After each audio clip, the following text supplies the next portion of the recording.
Once you click on that, you should be presented with a screen like this.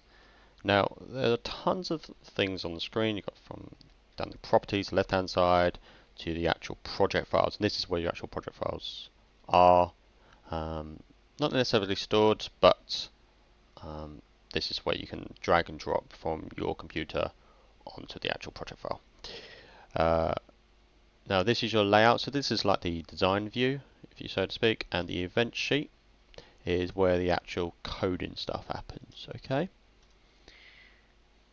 Now, first things first. If I zoom out, how am I doing that is I'm holding control and using the mouse wheel. Okay, so mouse wheel, control and mouse wheel. Very easy. Now, you may notice this dotted line going through.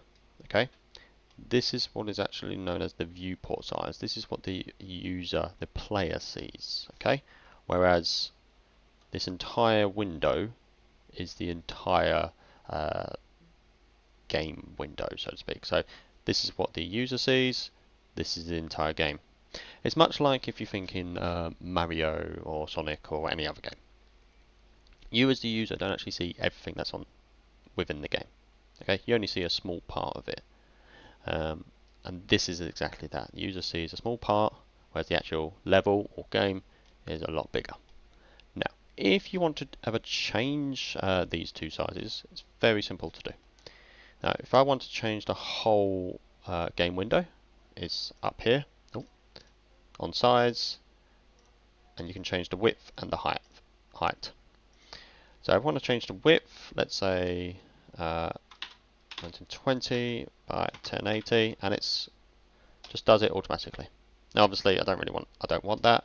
So if I press undo, so Control and Z, that will get me back to it.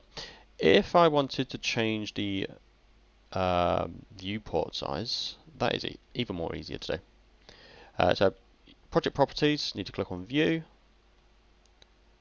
and then viewport size, and then here we go again. Okay, now if I want to change that by, let's say 1920, if I want to change that to, let's say 2000, see, changes, and then if I want to change this to 2000, changes again. Okay, I don't want that, so Control Z, Control Z. That is how you change the viewport size and the window size.